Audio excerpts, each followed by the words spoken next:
Qu'est-ce que la vérité? Et à quoi sert la recherche constante de la vérité? À quoi ça sert?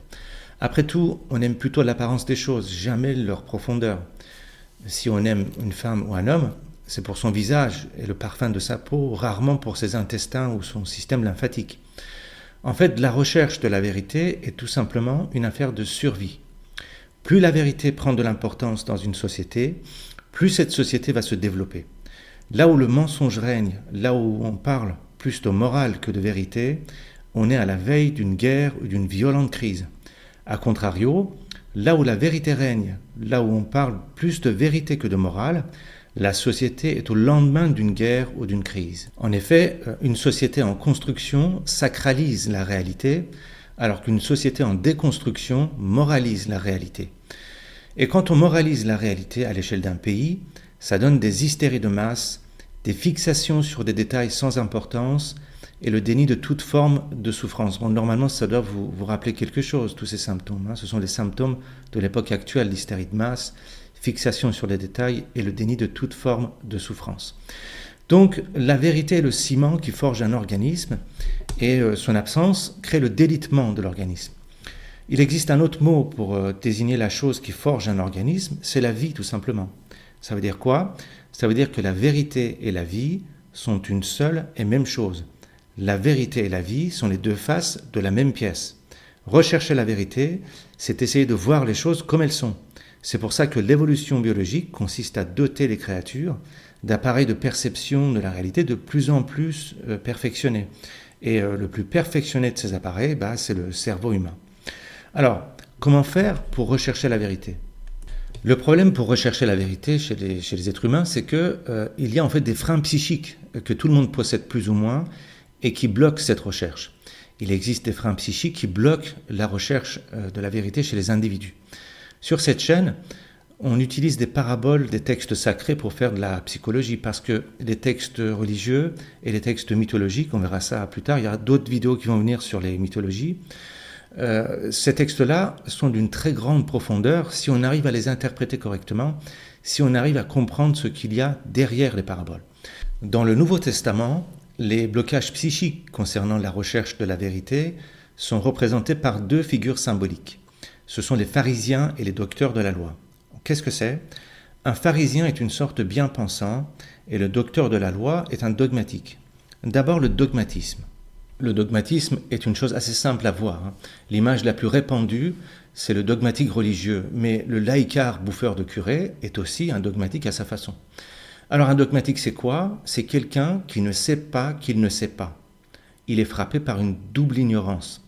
Il ne sait pas quelque chose, mais il ne sait pas qu'il ne sait pas. Ce sont des gens qui sont même fiers de leur ignorance. Ils ont une sorte d'ignorance militante. C'est-à-dire qu'ils balayent d'un revers de main le sujet qu'ils ne connaissent pas. C'est le cas effectivement de tous les dogmatiques religieux. D'ailleurs, s'ils tombent sur cette chaîne, eh bien, au mieux ils zappent directement, ou au pire, ils vont essayer de la saboter. Mais le scientifique, par exemple, qui se moque de la psychologie ou des sciences humaines, c'est une sorte aussi de dogmatique. Les dogmatiques sont enfermés dans un système. Le raisonnement tourne en rond dans un système. On appelle ça une tautologie en philosophie. Par exemple, un psychanalyste dogmatique, si vous essayez de contredire son système, il va vous taxer de névrose et vous dire que vos paroles sont juste un mécanisme d'autodéfense. Ou alors, un militant politique dogmatique ramène toutes les discussions à un concept de base, comme par exemple la lutte des classes. Il n'y a pas de conjecture possible avec un dogmatique. Son système de vision du monde est fermé, si bien qu'il croit savoir tout, alors qu'il ne sait pas qu'il ne sait pas. Tandis que celui qui sait qu'il ne sait pas, il peut essayer de comprendre ce qu'il ne sait pas. Mais celui qui ne sait pas qu'il ne sait pas, son cas est réellement désespéré. Il n'y a absolument rien à faire. Donc si psychiquement quelqu'un a un côté dogmatique, malheureusement il n'y a pas de remède. C'est comme un cancer en phase terminale. Attaquons maintenant le deuxième profil psychique qui bloque la recherche de la vérité, c'est le profil de pharisien. Le pharisianisme, on appelle ça aujourd'hui la bien-pensance. Et ça, c'est une chose beaucoup plus subtile que le dogmatique. Le dogmatique, c'est assez grossier, mais le pharisien, c'est très subtil. Mais heureusement, il existe un remède très efficace qui est expliqué dans une parabole du Nouveau Testament. Mais avant d'attaquer cette parabole, essayons de comprendre ce qu'est un pharisien ou un bien-pensant, comme on dit de nos jours. Un bien-pensant est un professionnel de l'indignation. Autrement dit, c'est une sorte rentier de la dénonciation. Derrière un bien-pensant, il existe toujours des intérêts bien cachés. On en voit des caricatures de nos jours sous forme de critiques, de chroniqueurs, de porte-parole anti-quelque chose, de politicards, de seconde zone, de philosophes indignés, etc. Attention, encore une fois, on ne parle pas de gens, mais de type psychique. Nous sommes tous plus ou moins pharisiens. Mais pour comprendre comment fonctionne ce caractère psychique, on va regarder comment les bien-pensants fonctionnent. Alors, comment fonctionnent ces gens-là? Ils ressemblent à des petits soldats avec un bouclier et une lance. Ils portent d'abord un bouclier sous forme d'irréprochabilité ou d'innocence. Par exemple, je vous donne juste un exemple politique, les gauchistes qui traitent les gens de droite de fachos se mettent dans une posture d'innocence. Évidemment, quelqu'un de gauche ne peut pas être facho, ce qui est bien sûr totalement faux, parce que son fascisme à lui ne se porte pas sur l'ordre social établi, mais sur un ordre social à établir. Et inversement, le mec de droite qui traite les gens de gauche de bolcheviques, par exemple, lui, il se met dans une posture de gardien de la vérité et du pragmatisme. Évidemment, il se base sur un ordre établi, et cette posture fonctionne puisqu'elle prend l'ordre établi comme preuve. C'est de cette façon que l'ultralibéralisme a gagné dans les années 80, 2008-2010 environ, puisque le libéralisme avait pour lui l'évidence de la réalité, puisqu'il était déjà en œuvre. Donc, l'économie libérale était présentée comme une chose scientifique, indépassable, bref, comme une vérité, ce qui met les adversaires dans une posture d'archaïsme, de has-been, puisqu'ils sont out, en dehors de la réalité, non pragmatique. Donc la première posture du pharisien est l'innocence de celui qui défend la vérité. La deuxième posture du pharisien, c'est l'irréprochabilité. Ils peuvent se mettre dans une posture d'irréprochabilité, très souvent dans une posture de juge ou de critique. Pourquoi ils font ça? Parce que la seule personne qu'on ne peut pas juger est le juge lui-même. Bref, une fois qu'ils sont derrière leur bouclier, soit d'innocence, soit d'irréprochabilité, soit les deux, ils lancent ensuite des rayons paralysants sous forme d'attaques moralisantes. Un bien-pensant est comme une sorte de putois qui asperge ses ennemis par des invectives moralisantes. Encore une fois, il ne s'agit pas ici de désigner des gens, mais une catégorie psychique.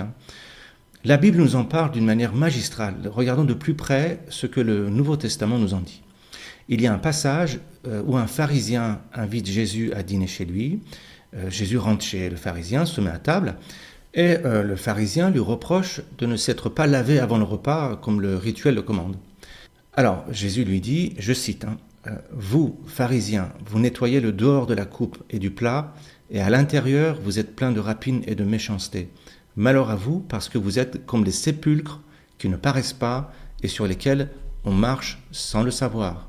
Donc vous voyez, déjà dans cet exemple biblique, le pharisien est quelqu'un qui observe strictement la tradition et les rituels, s'attache à leur forme sans comprendre leur contenu, se donne bonne conscience et juge sévèrement la conduite d'autrui pour se distinguer. Vous voyez, on est dans une posture de juge. Ce type de mental est, je cite la phrase du Nouveau Testament, plein de méchanceté à l'intérieur, c'est-à-dire qu'il est dévoyé par son ego. Ce sont aussi, je cite, les sépulcres sur lesquels on marche sans le savoir. C'est-à-dire ce sont des morts vivants qui se font passer pour des guides de la vie. C'est-à-dire qu'ils se mettent en posture de juge et de conseiller, ils donnent des conseils. Ils sont comme des tombeaux dissimulés et sur lesquels on marche en croyant que c'est une voie spirituelle par exemple. Je vous donne un autre exemple. Si jamais vous vous lancez dans un nouveau projet, la première personne de votre entourage qui vous donne des conseils sans que vous l'ayez demandé, sachez que c'est un pharisien. Celui qui vous donne des conseils sans que vous en ayez fait la demande, celui-là c'est un pharisien. Si vous donne des conseils, c'est pour rassurer son propre ego, comme quoi il en connaît plus que vous. Ou alors il va vous suggérer de suivre la même chose que ce qu'il a fait lui, pour qu'il puisse se rassurer lui-même. Un pharisien, c'est quelqu'un d'égoïste, mais qui croit agir pour une vérité plus grande que lui. Ce sont des gens qui sont persuadés d'être désintéressés. Ils sont persuadés d'agir pour une cause plus grande qu'eux. Et c'est en cela que ce type de mental est extrêmement dangereux parce qu'ils sont persuadés d'être désintéressés. Il n'y a pas plus dangereux animal sur Terre qu'un type qui se croit désintéressé. Pourquoi ? Parce que l'action désintéressée n'existe pas. L'action gratuite n'existe pas. Ce sont les enjeux qui sont invisibles.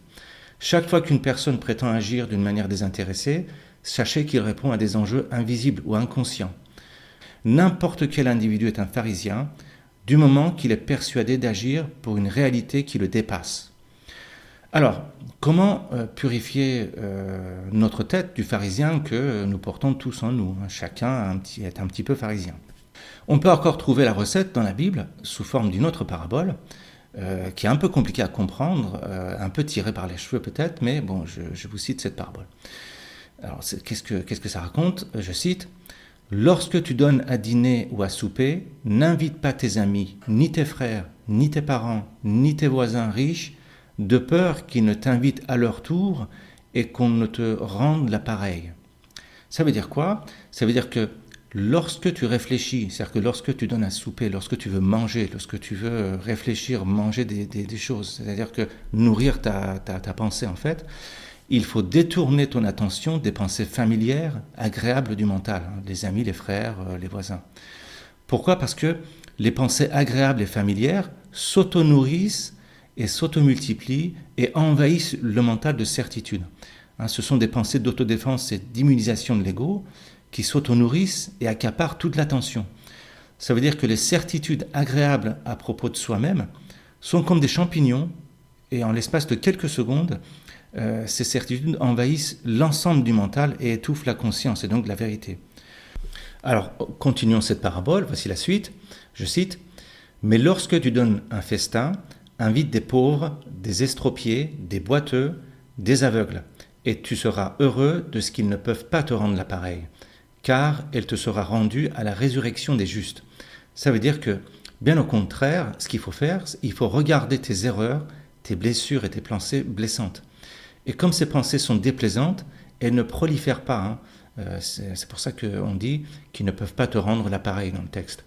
Et comme ces pensées négatives, on va dire, déplaisantes, n'ont pas de capacité de prolifération, il reste assez d'attention dans la tête pour les observer. Le fait de les observer sans jugement, ça les fait disparaître et laisse peu à peu la place à des idées vraies venues de la conscience. C'est pour ça que c'est dit, elle te sera rendue à la résurrection des justes. C'est ça, les idées vraies venues de la conscience, résurrection des justes.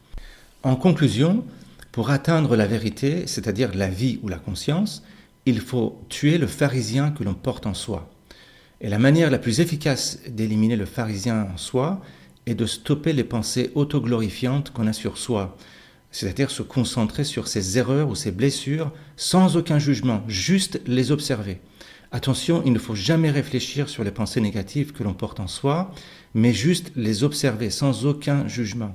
Autrement, on tombe dans un piège qui est celui de la psychanalyse, par exemple, qui tente d'analyser les pensées négatives, et ce faisant, l'individu tourne en bourrique pendant 10 ans et devient encore plus perturbé. Parce qu'il faut savoir que le mental ne peut pas guérir le mental. Un couteau ne peut pas se couper, comme on dit. Il faut tout juste observer ses pensées sans aucun jugement, et vous verrez que la tête se vide comme par magie. Mais c'est une chose bien sûr difficile. Pourquoi ? Parce que personne n'aime voir sa stupidité, ses bêtises ou sa mauvaise foi. Personne ne se croit stupide. Mais le fait d'observer ses erreurs ou ses pensées blessantes permet de vider la tête et de créer un espace disponible pour que la vérité puisse émerger. Alors que les pensées plaisantes et autoglorifiantes prolifèrent dans la tête comme des champignons, occupent tout l'espace disque et étouffent la vérité ou la vie. Voilà une recette infaillible pour faire émerger la conscience sans forme dans sa tête, et c'est cette conscience sans forme, instantanée, qui permet de voir les choses comme elles sont. C'est de cette façon qu'on atteint une sorte d'objectivité à l'intérieur de sa tête. Tout le monde connaît l'objectivité matérielle, il suffit de faire un peu de science, on en prend rapidement l'habitude. Mais l'objectivité à l'intérieur de soi, c'est ce qui permet de produire des pensées vraies. C'est cette objectivité intérieure qu'on appelle la présence, ou le troisième œil, comme disent les Indiens, le royaume de Dieu ou la résurrection des justes, comme on dit dans la Bible.